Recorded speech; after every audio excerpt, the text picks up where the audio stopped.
Muito bom dia a todos, 8h15. Vamos então dar início à nossa lição da Escola Dominical com uma palavra de oração, como é nosso hábito, pedindo que o Senhor nos possa orientar no estudo da sua palavra. Oremos então.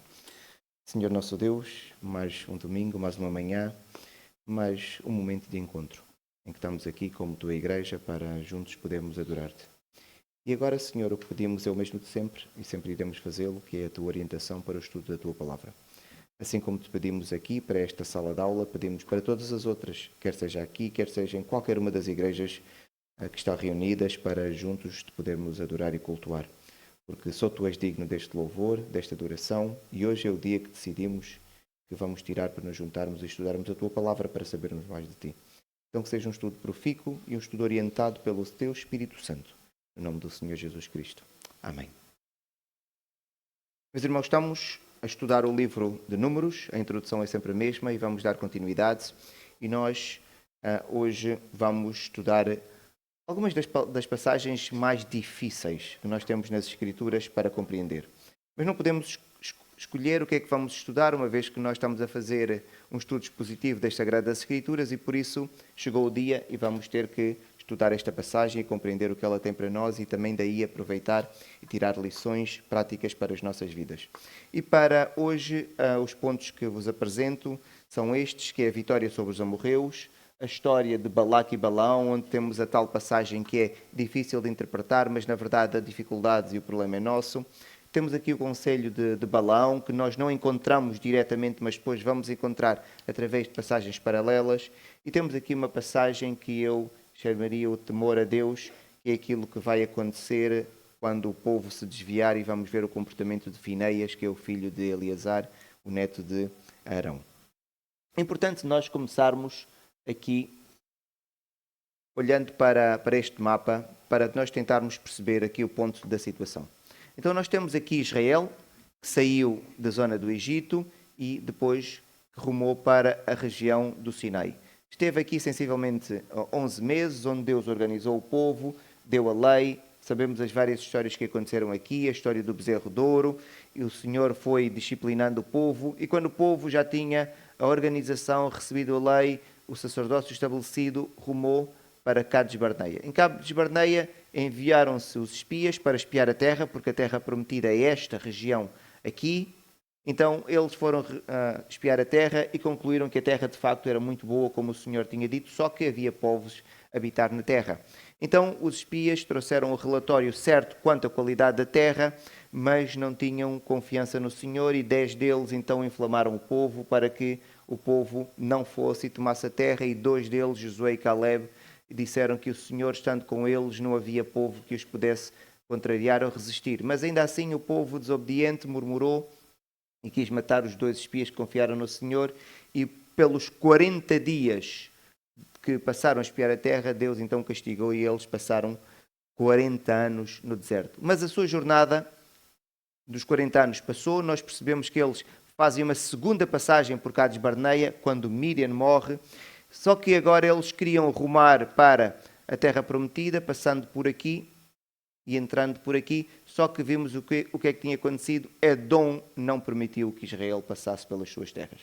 E nós compreendemos que Edom era um dos povos com o qual Israel não podia tomar a sua terra e nem lutar, porque era um povo irmão.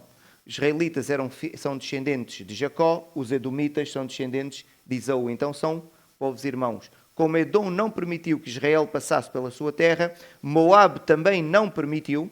O texto não nos diz diretamente o texto de Números, mas outros textos paralelos mostram-nos que Edom e Moabe, os dois, não permitiram. Então Israel só tem uma opção: ruma novamente para sul e tem que agora contornar a terra de Edom e a terra de Moabe. E o povo agora chegou aqui ao limite da terra de Moabe. A viagem daqui seria muito mais rápida e o povo teve que fazer todo este desvio. E por isso nós vimos a história que aconteceu quando eles esperam rumar para norte e chegar à terra prometida, rumam para sul e o povo fica desorientado porque percebe que parece que nunca mais vai chegar à terra prometida. E agora eles já estão aqui. E o que é que vai acontecer? Eles não podem passar por Moabe também, porque Moabe não autoriza, não podem guerrear com Moabe, porque Moabe é um povo parente de Israel. Os moabitas são descendentes de Ló. Então, Ló era sobrinho de Abraão. Então é importante nós termos estes nomes na cabeça para percebermos porque é que Israel pode lutar com os povos, não pode lutar com outros povos. Então, recapitulando, para quem ainda se lembra da história que nós estudamos há muito tempo atrás, quando Abraão saiu da casa do seu pai, ele saiu com um sobrinho, porque o seu irmão tinha morrido e era Ló. E Ló e Abraão então ficaram os dois muito ricos e depois habitaram aqui nesta região. De certa forma, ocuparam aqui esta região quase toda e depois eles separaram-se. Abraão continuou a sua jornada, teve o seu filho Isaac, teve o seu filho Jacó e Esaú. Então temos Israel, filho de Jacó, Edom, filho de Esaú, e Ló teve duas filhas, e as duas filhas tiveram uma relação incestuosa com ele, e cada uma teve um filho. E um deles foi Moabe e o outro foi Ben-Ami. Então estes dois povos são povos primos de Israel, a quem o Senhor também prometeu uma herança. Então, os irmãos agora começam a ver, Israel vai conquistando o território de outros povos, tem conflitos bélicos com outros povos, mas com estes dois povos o Senhor não autoriza. E eles não podem conquistar aquelas terras. Então, quando Edom e Moabe não permitem, Israel só tem a alternativa de contornar, porque o Senhor não autorizou que eles pudessem tomar aquela terra. Agora eles chegam ali aos limites e por isso é que eu coloco aquela pergunta, porque é que ele não podia lutar contra Moab, precisamente por causa daquilo que eu acabei de explicar agora aos irmãos. E depois poderão fazer o estudo e ver aquilo que encontram ali naquelas passagens que vos apresento. Mas Israel agora tem aqui estes dois povos, que é Sion e Og, que são povos amorreus. Já estamos a falar de povos que não têm a mesma descendência. O que é que Israel vai fazer? Quando chega aqui, envia mensageiros a Sion, e eu agora matei ali aquela bolinha porque é a cidade de Hesbom, envia mensageiros a Sion e pede autorização para passar pela terra de Sion, porque Israel quer ocupar esta região aqui. Então, o que é que diz o texto? Diz assim: então Israel mandou mensageiros a Sion, rei dos amorreus. Os irmãos já estão a ver aqui a referência ao grupo. Já não é um povo parente de Israel. E Israel não quer conflito bélico. E disse assim: deixa-me passar pela tua terra, não nos desviaremos pelos campos, nem pelas vinhas. As águas dos poços não beberemos e iremos pela estrada real até que passemos o teu país. Então, Israel pede autorização para passar por aqui, só que Sion o que vai fazer é não autoriza e, para além de não autorizar, vai declarar guerra a Israel. E aquilo que vai acontecer. E o texto, por isso, diz assim: porém, Sião não deixou passar Israel, e podia só não deixar passar. Israel tinha que agora encontrar uma rota alternativa, não sei qual seria agora, mas não só deixou passar, como o texto diz, e pelejou contra Israel. Agora, quando Israel é atacado, e tratando de um povo que não era um povo irmão, era um povo que ocupava uma região que Israel eventualmente iria ocupar um dia, o que é que acontece? Israel reage e há uma batalha. E o texto diz no versículo 24, mas Israel o feriu e tomou posse da sua terra, desde Armon até ao Jaboque. E temos aqui duas referências de dois rios, e estas referências parecem de pormenor, mas são importantes. Então eles vão tomar a terra desde Armon, que fica sensivelmente aqui, que era o limite de Moabe, até ao Jaboque, que fica sensivelmente aqui, que é o que fazia fronteira entre o reino de Sion e o reino de Og, aqui, que era rei de Bazã. Então ele vai tomar agora Israel e ocupa toda aquela terra. Diz o texto ainda no versículo 25, Israel tomou todas estas cidades e habitou em todas elas, em Hesbom, que é ali aquela bolinha que eu vos coloquei, e suas aldeias, porque Hesbom era a cidade de Sion que tinha pelejado contra o precedente rei dos Moabitas, de cuja mão tomara toda a sua terra até ao Armon. Então agora, o que nós temos aqui é que Israel vai tomar esta terra.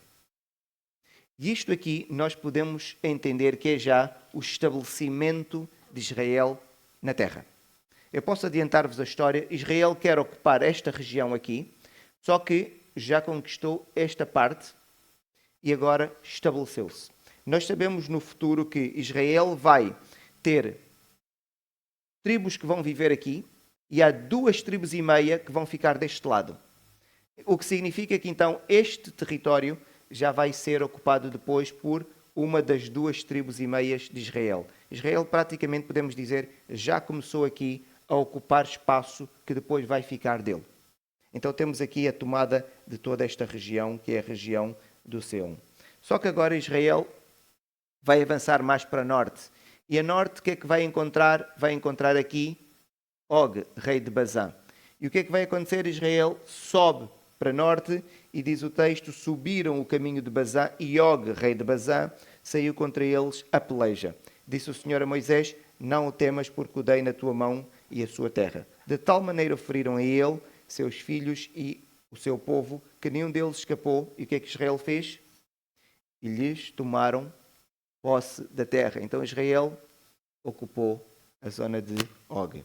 E vai ser aqui nesta região que está pintada, sensivelmente, onde vão ficar as 2,5 tribos de Israel.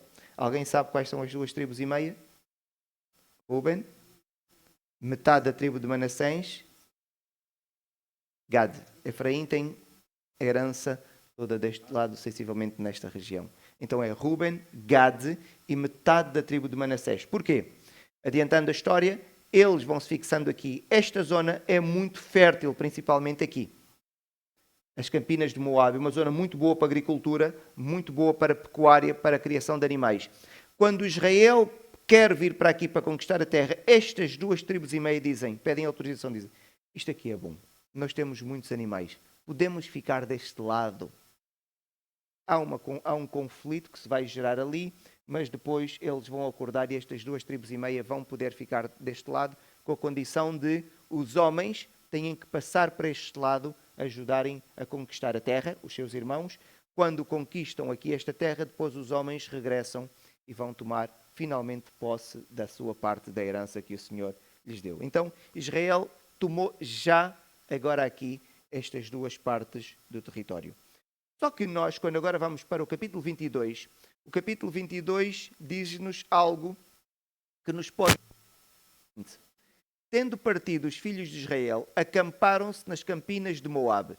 Israel está estabelecido aqui, naquilo que era o reino de Sion e o reino de Bazã. Então a pergunta que eu faço é, como é que Israel estava nas campinas de Moabe, se Israel conquistou isto aos amorreus e não conquistou isto aos moabitas? Esta é a pergunta. E a pessoa, quando está a ler o texto, fica com esta dificuldade. E há ali alguns versículos de pormenor que nos ajudam a compreender isto. O que é que tinha acontecido antes? E isto é importante nós percebermos para compreendermos aquilo que vai acontecer depois. Este território que Israel conquistou aos amorreus, originalmente não era território dos amorreus. Não era. O que tinha acontecido, meus irmãos, é que o rei de Moabe, que está a viver aqui neste período histórico, é um rei que, quando herdou o reino tinha mirrado porque o seu antecessor tinha perdido território. Então, o que acontece é que Israel, quando conquista isto aos amorreus, na verdade, historicamente isto aqui era dos moabitas. Os moabitas perderam aquele território. Então, isto é importante para nós percebermos o que é que aconteceu. E diz assim o texto: assim Israel tomou todas as cidades dos amorreus e habitou em todas elas, em Hesbom e em todas as suas aldeias. Porque Hesbom era cidade de Sion, rei dos amorreus, e agora vejam, que tinha pelejado contra o precedente rei dos moabitas, de cuja mão tomara toda a sua terra até ao Armon. Então aquilo foi terra que Moabe perdeu, os amorreus apoderaram-se da terra e agora Israel vai e consegue conquistar esta terra aos amorreus. Mas a terra no passado tinha sido de quem? Dos moabitas. E agora é importante isto. Porquê? Moabe vai agora ter na sua fronteira um povo, que é Israel. E para os moabitas, Israel representava o quê? O povo que derrotou quem? Quem lhes tinha derrotado? Estão a perceber? Para os moabitas, os amorreus eram mais fortes. Por isso é que os derrotaram e conquistaram terreno. E agora eles vêm a Israel e dizem: se os amorreus são mais fortes que nós, mas Israel conquistou os amorreus, então Israel ainda é mais forte que os amorreus. E agora como é que os moabitas ficam? Eu tenho um povo duplamente mais forte do que eu. Se conquistou a terra que os amorreus ocupavam, o que é que me vai acontecer agora a mim? Então os moabitas ficam receosos. E Balaque, que é rei dos moabitas, vai agora ter receio que Israel comece a fazer o quê? A conquistar tudo isto à volta. Porque eles não sabem que Deus impedia Israel de conquistar a terra de Moab. Mas então agora os moabitas vão ter este receio. E o texto diz o seguinte: Moab teve grande medo deste povo, porque era muito e andava angustiado por causa dos filhos de Israel. Agora os irmãos conseguem perceber a preocupação dos moabitas. Quando é que eles vão atacar? Quando é que eles vão atacar? Agora, Moab podia fazer alguma coisa contra Israel militarmente? Não. Israel era o povo que venceu os amorreus que eram mais fortes do que eles. O que é que Moab pode fazer? Fisicamente nada. Não há aqui alternativa para Moab. Então, como não há alternativa para Moab, Balaque, o que é que pensa? Eu tenho que utilizar aqui alguma coisa, seja espiritual, que seja de bruxaria, feitiçaria, mau olhado, alguma coisa daquelas que, para quem vem de um contexto africano ou brasileiro, nós sabemos que é quando nós não conseguimos alguma coisa pela via normal, pela via do trabalho, pela via da força, vamos então encontrar aqui uma outra alternativa. E foi exatamente isto que Balaque vai fazer. Então o que Balaque faz é arranjar uma comitiva para ir contratar um vidente, que era uma pessoa conhecida na altura, e pedir para este vidente amaldiçoar Israel e desta forma então Israel ficar mais fraco, uma espécie de mau olhado, para que depois então pudesse Moab voltar a conquistar aquele território. Diz assim, Balaque era rei dos Moabitas. Nós não sabemos se Balaque era filho do rei que perdeu o território. A Bíblia não nos dá esta informação. Só nos diz que era o rei atual dos Moabitas. Enviou ele mensageiros a Balaão, a Petor. Está junto ao rio Eufrates, na terra dos filhos do seu povo, a chamá-lo dizendo, eis que um povo saiu do Egito, cobre a face da terra, está morando defronte de mim. Vem, e vejam o que é que ele pede, amaldiçoa-me este povo, porque é mais poderoso do que eu. Então ele reconhece que Israel é mais poderoso, então não vai confrontar Israel militarmente, porque sabe que não há nenhuma possibilidade de vencer, então ele tem que utilizar esta alternativa da maldição. Para ver se o poderei ferir e lançar fora da terra, porque sei que a quem tu abençoares será abençoado e a quem tu amaldiçoares será amaldiçoado. Então, quando nós olhamos para o mapa, agora o mapa tem que ganhar outra dimensão, nós temos Moab nesta região aqui, e quando a Bíblia nos escreve Petor junto ao rio Eufrates, fica aqui sensivelmente onde hoje é a fronteira entre a Síria, parte norte da Síria, e a Turquia. Então ele vai enviar uma comitiva que demora sensivelmente um mês de caminho, se não houver incidentes, para ir contratar o tal Balaão, que era conhecido como o vidente. Fiquei curioso para perceber como é que alguém daqui conhece alguém daqui. Estamos a falar de uma distância dependendo exatamente de onde é que era Petor e onde é que Balaque enviou os mensageiros, entre 600 a 800 quilómetros. Uma distância muito longa. Para aquela região, para ir a pé, regiões montanhosas, algumas partes desérticas. Então era uma viagem muito demorada e ele vai enviar. Então quando fui ver alguns achados arqueológicos, de facto comprovam que um tal Balaão existiu. E o tal Balaão existiu e era alguém muito famoso no seu tempo. E as pessoas acreditavam mesmo naquilo que ele dizia, porque dizia-se na altura que quando ele abençoava alguém, este povo era abençoado, quando amaldiçoava, este povo era amaldiçoado. Não era israelita, não sabemos exatamente como é que as coisas aconteciam, se era uma espécie de Nostradamus, não é? As pessoas dizem que fazia profecias que ainda hoje estão a concretizar-se. Sabemos que não era um profeta do Senhor, nem que seja porque errou em alguns nomes nas suas profecias, e o profeta do Senhor não erra em nada, é uma das formas que nós temos para sabermos se o profeta era verdadeiro ou não. Mas este homem de facto existiu e as pessoas tinham estas crenças, e é encontrado num reboco, uma espécie de placa de argila, uma informação na zona daqui da Jordânia que diz as desgraças do filho de Balaão, filho de Beor. Ele era um vidente divino. De facto, a crença existia. Não sabemos se é verdade ou não, mas a crença existia. Então Balaque vai enviar a Balaão o que tiver o ditongo é o profeta, e o que não tem ditongo, que é Balaque, é o rei dos Moabitas, porque vamos utilizar aqui muito agora os nomes a partir de agora. Então, Balaão vai receber os mensageiros de Balaque, e nesta comitiva que Balaque envia, Balaque era Moabita, vão também medianitas. Porquê? Balaque vai pedir ajuda aos medianitas, porque os medianitas também tinham aqui alguma coisa contra os israelitas. Então, vão chegar perto de Balaão. Balaão diz assim: eu não posso ir, tenho de consultar o Senhor. Não sabemos como, mas ele conhecia o Senhor. Eventualmente, alguma informação que pudesse ter ficado. Não se esqueçam que Abraão tinha vivido muitos anos antes naquela região, e foi o Senhor que chamou Abraão. Depois, quem foi viver para aquela região durante vários anos foi o neto de Abraão, que foi Jacó. Eventualmente, alguma informação ficou na tradição oral, porque estamos a falar de cerca de 500 anos antes. Na tradição oral, alguma informação ficou, e as pessoas daquela região, algumas, provavelmente conheciam quem era o Senhor, aquele que era o Deus de Jacó, o Deus de Abraão. Então, este homem agora, o que é que vai fazer? Vai pedir aos mensageiros que foram convidá-lo para ir ter com Balaque, e ele vai consultar o Senhor. E o Senhor diz assim o texto nos versículos 7 a 13 a 22.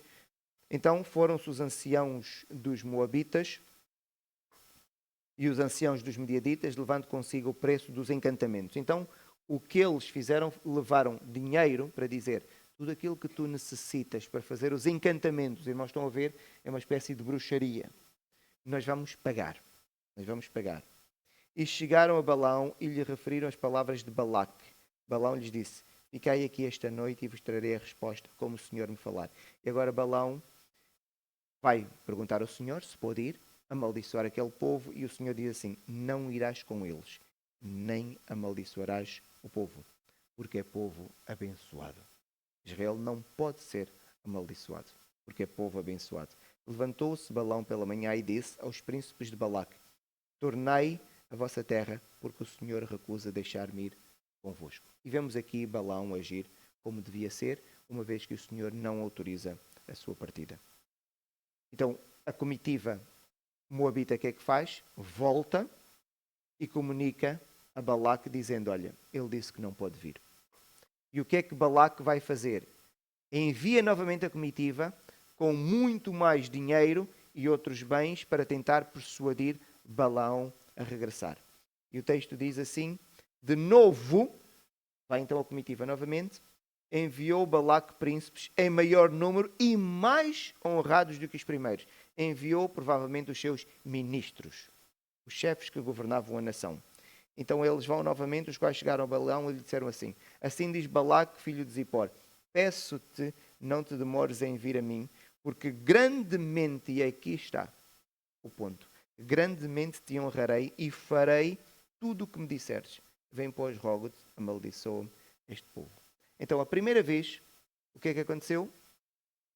Balaão orou ao Senhor e o Senhor disse: não vais, nem amaldiçoas este povo. Só que agora há novamente um convite a Balaão, e Balaão vai consultar o Senhor, ou o Senhor vem ter com Balaão de noite e diz assim: veio, pois, o Senhor a Balaão de noite e disse-lhe: se aqueles homens vierem chamar-te, levanta-te, vai com eles. Todavia, farás somente o que eu te disser. E nós temos agora aqui uma parte que há numa interpretação superficial, um aparente conflito. Porquê? A primeira vez, o que é que o Senhor tinha dito a Balaão? Não vais fazer nada e não amaldiçoes este povo. Tu não podes amaldiçoar este povo. A segunda vez, o que é que o Senhor disse? Vai, mas somente faças o que eu disser. E o que o Senhor vai dizer é: não amaldiçoes este povo. Porque é isto que o Senhor ia fazer, porque não pode amaldiçoar Israel, porque o próprio Senhor tinha abençoado Israel, por isso não pode amaldiçoar. Então, depois de partir agora, Balaão vai partir. E entramos aqui no texto que gera o conflito. Balaão vai partir e diz assim o texto: então Balaão levantou-se pela manhã, albardou a sua jumenta e partiu com os príncipes de Moabe. Acendeu-se a ira de Deus, porque ele se foi, e o anjo do Senhor pôs-se-lhe no caminho por adversário. Ora, Balaão ia caminhando, montando na sua jumenta, e 2 de seus servos com ele. A pergunta é, mas Deus, afinal, agora diz uma coisa e desdiz? Mas por que razão se irou? Porque se foi o próprio Deus que disse, desta vez podes ir, não é? Mas Deus autorizou ou não autorizou a viagem? Então temos aqui um potencial conflito. E é importante nós percebermos o que nós temos aqui. E o texto diretamente não nos permite, mas nós temos que depois ver outras passagens paralelas e tudo agora que vai acontecer.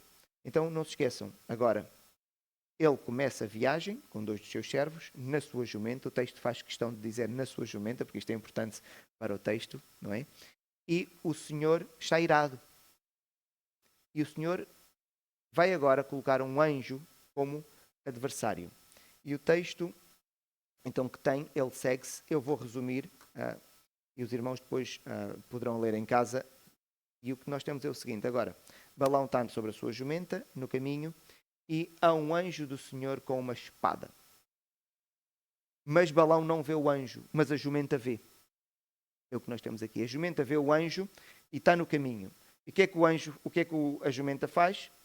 A jumenta não vai enfrentar o anjo, tem medo, desvia-se e vai pelo campo, pela vinha. Então o que é que Balaão não está a ver a jumenta, então não está a ver o anjo, desculpem, não percebe o comportamento da jumenta, e o que é que ele faz? Espanca a jumenta.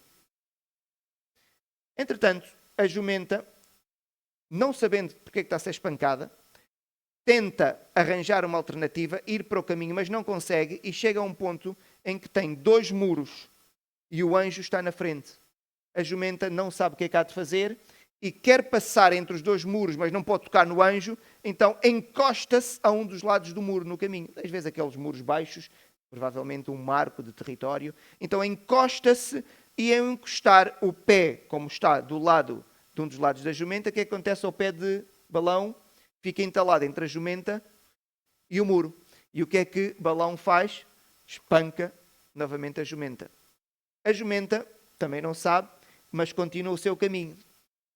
O texto não nos diz exatamente como é que fica o caminho, mas diz-nos que chega a um ponto onde há uma parte tão estreita que o anjo está lá à frente e a jumenta percebe, eu não vou passar aqui.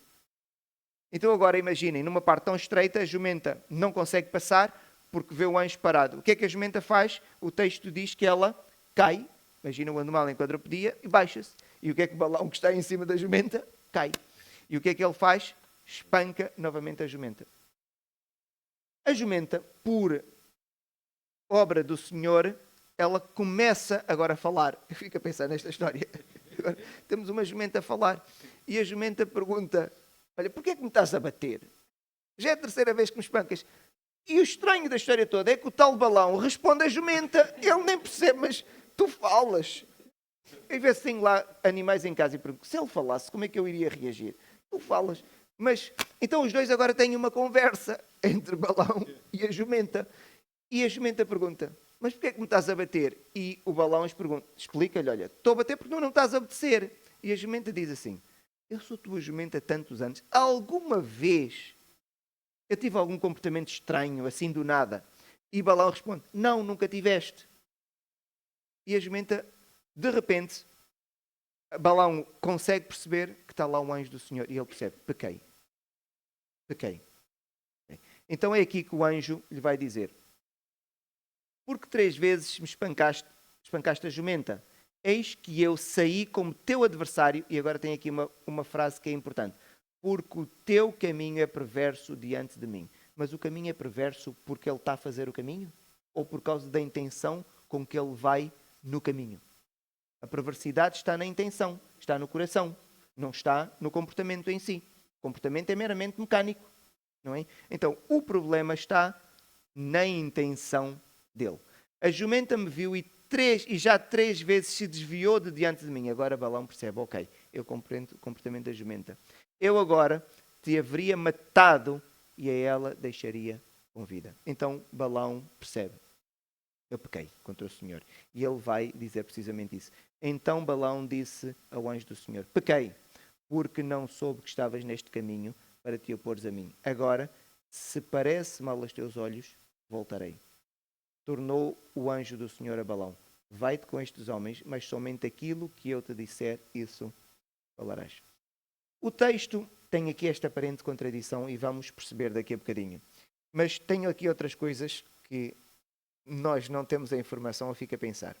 Quando nós lemos esta passagem, conseguimos imaginar o estranho que é o Balaão a falar com a jumenta, mas não esquecemos que ele levou mais 2 servos. E ele não foi sozinho, ele ia com a comitiva dos moabitas. Será que viram a conversa também? Será que, porque se eles iam pelo caminho, o animal de Balaão desviou-se, mas eles também não viram anjo? Será que continuaram? O texto não nos dá esta informação. Não vamos perder tempo com estes pormenores. Se a Bíblia não nos dá, não era importante. Não há aqui lição a tirar. Concentremos-nos então naquilo que nós temos. Então, Balaão agora vai poder perseguir a sua viagem e vai chegar finalmente até a terra de Moab e vai ter o seu encontro com Balaque. Quando chega a Moab e tem o encontro com Balaque, o que é que Balaque vai pedir? Vai pedir a Balaão para amaldiçoar os israelitas. E o que é que vai acontecer? Balaão, agora, depois daquele episódio da jumenta, ele já tem medo. Ele já tem medo. E o que é que ele vai fazer? Ele diz a Balaque: olha, vai pedir para colocarem 7 altares, para oferecerem alguns sacrifícios. Ele disse: deixa-me agora ir consultar o Senhor, mas aquilo que eu te posso dizer é, eu só vou dizer aquilo que o Senhor colocar na minha boca. Eu não posso dizer mais nada do que isso. E o que ele vai fazer é, ele vai consultar o Senhor e por 3 vezes, e depois os irmãos poderão ler o texto em casa, sempre que ele vai agora para amaldiçoar Israel, acaba por abençoar Israel. Então, imaginem a primeira, não é? Balaque diz: então, mas eu pedi para amaldiçoar e tu abençoas. E Balaão responde: foi o que o Senhor me disse. A segunda vez, novamente acontece o mesmo. E quando Balaque o confronta, diz: mas eu contratei-te, eu quero pagar-te muito dinheiro para tu amaldiçoares. E Balaão diz: mas eu só posso dizer o que o Senhor disse. E volta a abençoar Israel. E acontece uma terceira vez. Na terceira vez, Balaque fica completamente irado. E o texto diz: então a ira de Balaque se acendeu contra Balaão e bateu ele as suas palmas. Disse Balaque a Balaão: chamei-te para amaldiçoares os meus inimigos. Porém, agora já 3 vezes somente os abençoaste. Ele não dá uma palavra de maldição. E depois diz: agora, pois, vai-te embora para a tua casa. E olhem aqui: eu dissera que te cumularia de honras, mas eis que o Senhor te privou delas. O que nós temos aqui, meus irmãos, é que o tal Balaão, e nós sabemos por outras passagens, era o mercenário. Ele fazia o quê? Bênção ou maldição em função do dinheiro que lhe podiam pagar. E aqui, quando o Senhor disse: não vais e não podes amaldiçoar este povo, ele de facto obedeceu. Mas quando enviam a segunda comitiva e o Senhor disse: podes ir, mas só vais dizer o que eu disser. Agora imaginem o Balaão. O Balaão começa a pensar: ok, é como nós. O Senhor permite ir.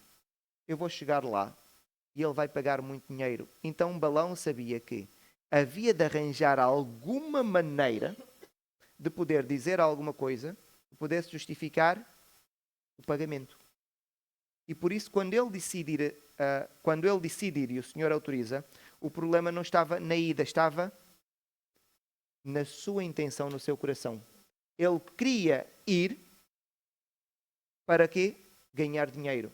Qual era a única maneira que ele tinha de ganhar dinheiro? Era amaldiçoando. Não havia outra possibilidade de ele ganhar dinheiro. Tanto que ele foi e não amaldiçoou. E o que é que aconteceu? Não ganhou dinheiro. Mas essa não era a expectativa dele. Ele tinha a expectativa de poder ganhar dinheiro. E quando agora Balaque o despede,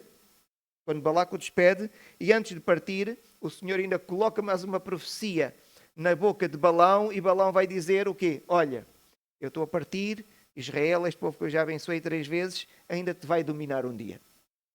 Eu fico a pensar como é que Balaque vai ficar quando vê este homem, não é? Só que nós conseguimos perceber que este homem era um mercenário. Porquê? Ele queria ganhar dinheiro de alguma forma, mas ele não podia amaldiçoar porque o Senhor não permitia. E ele, depois da história da jumenta, ele tem medo. Então ele não vai amaldiçoar, ele não pode. Mas antes de partir, ele dá alguns conselhos a Balaque do que é que Balaque podia fazer para fazer com que Israel pecasse contra o Senhor. E quando Israel pecasse, o que é que o Senhor iria fazer? Castigava. Israel ia ficar mais fraco, mais vulnerável. E podia ser que depois Balaque aproveitasse esta vulnerabilidade de Israel quando pecasse. E ele vai então aconselhar Balaque a utilizar o quê? As mulheres para desviar os israelitas. Seduzir os homens e fazer com que as mulheres convidassem os israelitas para a adoração aos seus deuses falsos. E é exatamente isto que acontece. E vejam o que é que diz as Sagradas Escrituras. Habitando Israel em Setim, começou o povo a prostituir-se com quem? Com as filhas dos moabitas. Estas convidaram o povo aos sacrifícios dos seus deuses. E o povo comeu, e aqui o comer é importante, intimidade, e inclinou-se. Agora, como é que nós sabemos que isto é conselho de Balão? O texto não diz. E por isso o estudo das Sagradas Escrituras tem que ser um estudo holista. Nós temos que ir estudando cada passagem e no final lemos a Bíblia toda, é que conseguimos fazer uma interpretação mais correta. E por isso eu peço a alguém que possa abrir em Números 31:16. E possa fazer a leitura, Números 31:16, e outra pessoa podia abrir em Apocalipse 2:14.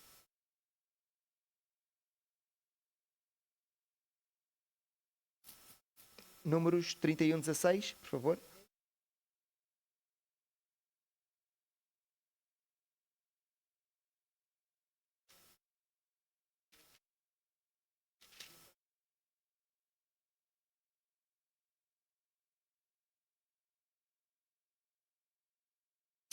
Ok, então temos aqui um versículo que nos diz exatamente de quem foi o conselho para que as mulheres fossem utilizadas para seduzir os israelitas. E diz, eis que estas, por conselho de quem?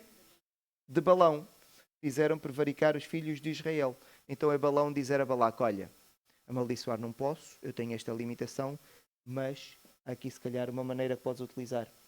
Este Deus é zeloso, não pode haver pecado, utiliza a sensualidade das mulheres moabitas e medianitas para seduzirem, e os homens, quando forem seduzidos, vão também comer convosco e adorar os deuses falsos. E agora Apocalipse 2:14.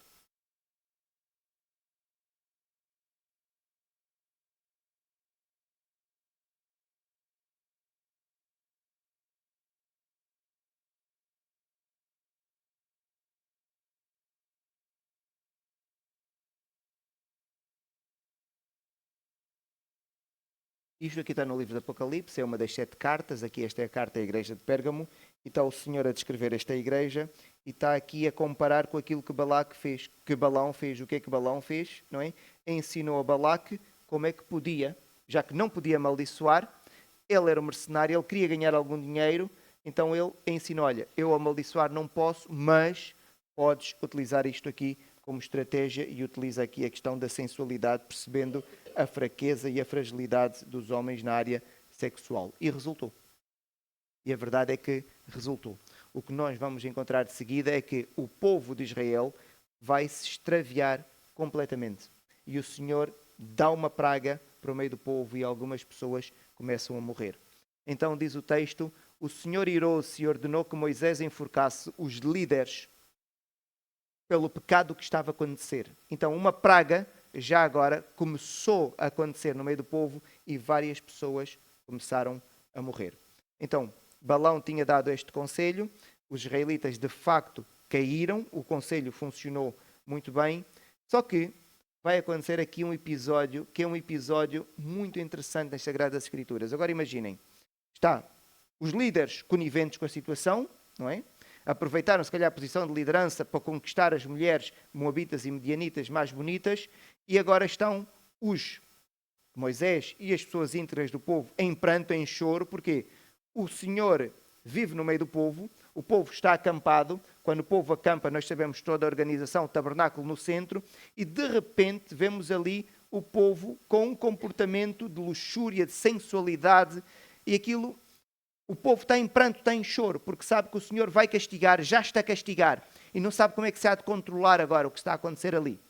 Então, de repente, enquanto Moisés está a conferenciar com alguns dos líderes do povo, com alguns sacerdotes, há um povo, há uma pessoa de Israel, um simeonita, que passa com uma medianita na frente da tenda da congregação, na frente de Moisés, enquanto eles estão a chorar, passa com uma mulher num ato de sensualidade e de provocação e vai para a sua tenda. O que é que se faz?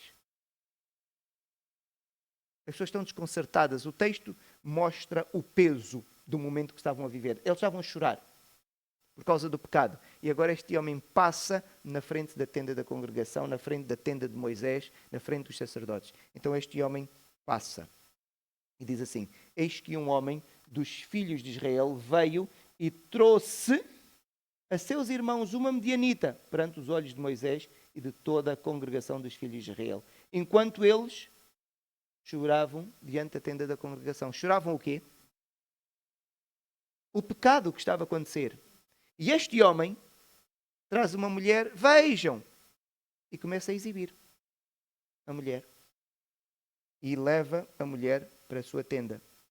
No meio disto, Finéias, que era o filho de Eleazar, o sacerdote, vai atrás do homem, e o texto diz: vendo Finéias, filho de Eleazar, o filho de Arão, o sacerdote, levantou-se do meio da congregação e, pegando uma lança, foi após o homem israelita até o interior da tenda e os atravessou, ao homem israelita e a mulher, a ambos pelo ventre. Então a praga cessou sobre os filhos de Israel. Então vemos alguém que não ficou indiferente, foi zeloso. Ele percebeu: o pecado está aqui, o Senhor está a castigar. Castigo santo, sim, pelo pecado. Mas este homem vai ter este comportamento de provocação e agora vai trazer uma mulher e vai oferecer aos outros seus irmãos e passa na frente do líder, em frente da tenda da congregação, que é o sítio mais santo. E quando vai para a sua tenda, então, Finéias tem esta reação. Finéias não vai agir por vingança, não vai agir porque gosta da violência, mas ele vai agir com um único propósito: erradicar o pecado. Não permitir que o pecado estivesse no meio da congregação. O Senhor habita no meio daquele povo. E o que vai acontecer é que o Senhor olhou para o comportamento de Finéias. E o Senhor, nós sabemos que o Senhor não vê só comportamentos. O Senhor vê fundamentalmente o quê? A intenção do coração. E pelo que acontece a seguir, nós percebemos que a intenção de Finéias era pura. E o Senhor vai fazer agora o quê? A Bíblia diz: uma aliança de paz com Finéias. E vai estabelecer o sacerdócio na casa de Finéias. Precisamente pelo zelo que ele teve. Pelo zelo que ele teve. E o Senhor, a partir daí, prometeu ferir os medianitas. Porquê? Porque a mulher que este homem levou, ela era medianita. E era filha do líder dos medianitas. Então o Senhor diz: para ser filha, não, a irmã, penso que agora já não tenho a certeza se era filha. Sim, estou certo. Filha do líder, então ela teve instruções do pai. Ela não ia fazer isto sem autorização do pai. O pai foi conivente. Então o Senhor diz: os medianitas, um dia, serão castigados. E isto aqui não vai ficar desta forma. Então, meus irmãos, eu queria terminar esta lição com 3 pontos. E tem a ver com o comportamento de Finéias, com o temor que deve haver ao Senhor. Nós encontramos aqui um contraste muito grande entre Finéias, que era sacerdote, que era alguém que tinha a responsabilidade de ouvir o que Deus dizia para depois comunicar ao povo, e vemos Balão, que era um vidente com quem o Senhor falou e que devia também ter um comportamento semelhante, mas não tinha. O que nós encontramos aqui da parte de Finéias é que era um homem íntegro. Quando viu que o temor do Senhor estava comprometido, quando viu que havia alguém a ter um comportamento que ofendia diretamente Deus junto do povo, da congregação que devia ser santa porque Deus é santo, o que é que ele fez? Não ficou indiferente. Não foi conivente, não foi simpático. Ele fez alguma coisa. Então, o temor a Deus reconhece a gravidade do pecado. Nós não reconhecemos que o pecado é grave. Porquê? Porque nós não temos verdadeiro temor. Quando há temor do Senhor, temor ao Senhor, as pessoas reconhecem que o pecado é grave. E quando eu reconheço que alguma coisa é grave, quando é que o irmão fica indiferente quando alguma coisa grave acontece? Ninguém fica indiferente. Os nossos filhos são importantes para nós. Quando eles ficam doentes a sério, nós dizemos, é grave. Alguém fica indiferente? Já viu algum pai indiferente? Nenhum pai fica indiferente. Porque sabemos que para nós aquilo é o quê? É grave. Então, quando há temor ao Senhor, nós reconhecemos a gravidade do pecado. E agora faça uma reflexão sobre a sua vida. Quando às vezes vê pecado ao seu lado, porquê é que nós ficamos tão indiferentes? Só uma explicação. Não há temor ao Senhor. Quando há temor ao Senhor, não há indiferença. E o temor a Deus leva sempre a uma reação. Ninguém pode ficar passivo. E foi o que Finéias fez. Agora o irmão diz, então e agora vamos matar cada pessoa que tiver um comportamento? Não. Israel via numa teocracia e havia uma lei mosaica. Eu não vivo numa teocracia e nem vivo debaixo da lei mosaica. Eu vivo na República Portuguesa, que tem leis diferentes. Então eu não sou autorizado a matar pessoas. Ali havia esta possibilidade. A lei dizia. E era o cumprimento da lei. Nós não vivemos debaixo da mesma lei, por isso não vamos agora pegar e fazer uma tradução do texto sem contextualizarmos para aquilo que é a nossa realidade. E o próprio Senhor Jesus Cristo, quando nos dá nova lei, porque é o profeta a quem nós devemos ouvir, não diz para nós matarmos pessoas. Então, devemos não seguir o texto, literalmente como diz, mas devemos seguir o espírito do texto, porque Deus é o mesmo. Então, eu não devo ficar indiferente. Eu devo agir, eu devo tomar posição. Eu devo moralmente dizer que discordo, eu devo usar aquilo que o contexto me permite, o Senhor Jesus me permite na lei que me dá e aquilo que a lei da República Portuguesa também me permite fazer. Por isso, o importante aqui dizer é que não pode haver indiferença. Às vezes, a nossa ação é simplesmente não rir. Alguém disse uma piada, ofendeu a dignidade do Senhor, nós não somos coniventes. Eu não rio, ausento-me da sala. Ou digo, não pactuo com isto. Isto não está correto. Eu defino a minha posição. Agora, eu não posso agir com passividade. Isto é que não se espera. Eu ajo com passividade quem já está cauterizado e o pecado é-lhe indiferente. O temor a Deus, o que é que faz? Faz com que nós desejemos agir para honrar a Deus. Porquê é que nós não agimos na maior parte das vezes? Os irmãos já pensaram nisso? Porque nós não queremos o quê?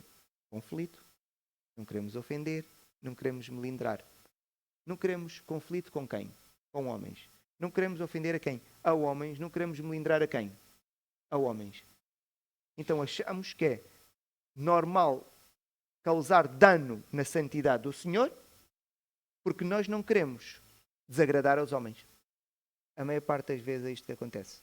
Quando há temor ao Senhor, nós não nos preocupamos com os homens. A nossa única preocupação é zelar pela santidade de Deus, pelo bom nome do Senhor. E por isso, meus irmãos, pense sobre isso. E vai ver que a maior parte dos nossos comportamentos tem a ver com o quê? Com agradar aos homens. Há dias eu estava a ouvir um debate sobre as questões de género. Estava a dar na televisão, Canal 1, sensivelmente 2 semanas. Um debate interessante e nós tínhamos ali um painel constituído por 2 partes. Tínhamos uma parte com pessoas com uma determinada orientação ideológica e outra parte com outra orientação ideológica e dentro das pessoas com uma orientação ideológica mais conservadora estava um padre. Eu estava curioso, queria perceber qual era a posição clara da igreja dominante no nosso país. Meus irmãos, eu assisti o debate inteiro. Eu não consegui perceber a posição. Eu não consegui. Tinha um político e eu percebi a posição dele. Ele dizia, não concorda, era errado, explicava porque é que ele achava que era errado. Tinha um médico, psiquiatra, dizia, não concordo, dizia que era errado, explicava porque é que ele achava que era errado.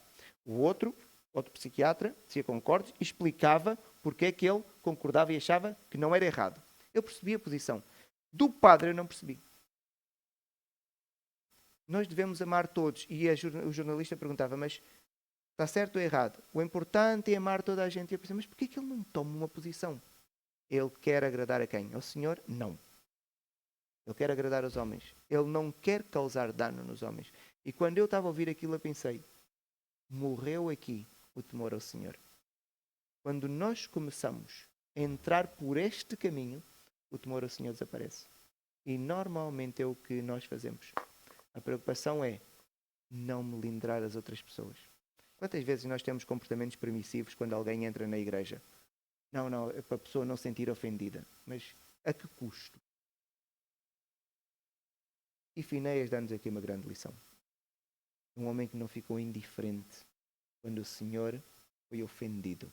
E que nós possamos aprender com Finéias e não sejamos mercenários como o Balaão. Que o Senhor nos possa abençoar. Temos algum tempo? Alguma dúvida? Algum comentário?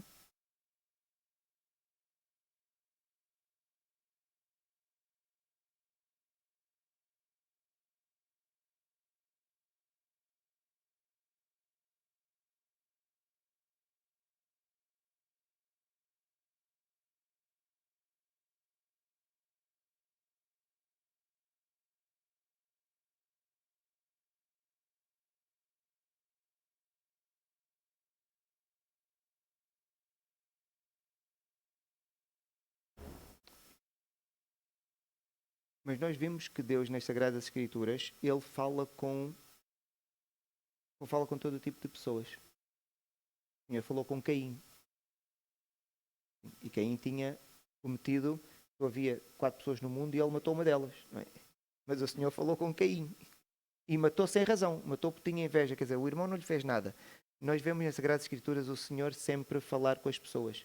Utiliza pessoas com formas diferentes, mas não é a santidade da pessoa que determina se o Senhor fala com elas ou não. E portanto, nós devemos perceber isso. Sim, não, isto não acontece. Não, e até porque podemos pensar que se nós temos as Sagradas Escrituras e as Sagradas Escrituras nós acreditamos que são a palavra de Deus, qualquer pessoa que a lê está a ler a palavra de Deus. E bons e maus, qualquer um pode saber exatamente o que Deus diz. Então não existe este padrão nas Sagradas Escrituras.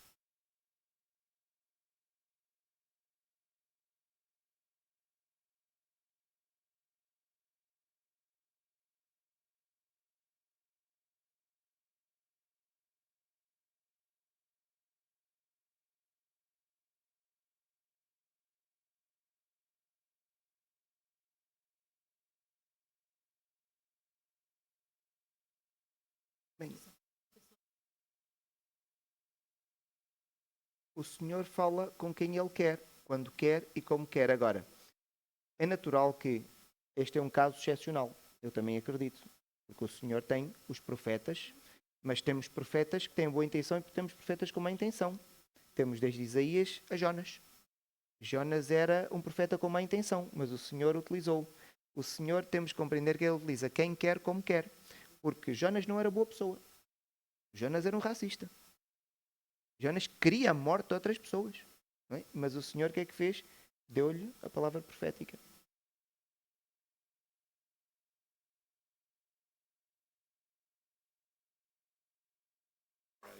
Sim.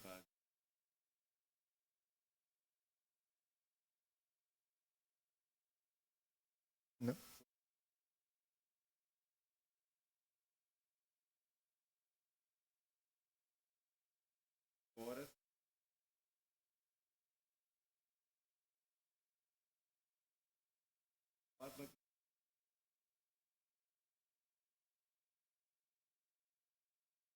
Ah, sim.